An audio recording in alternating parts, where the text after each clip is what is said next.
İyi günler arkadaşlar. Kanalımıza hoş geldiniz.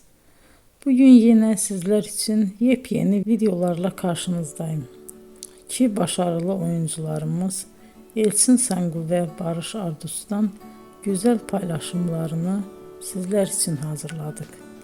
Elçin Sangu, Sevdim Alabora, Yalancı ve Mumları, Kiralık Aşk, İyi Günde Kötü Günde bu dizilerde rol almış ve herkes tarafından çok beğenilmiştir.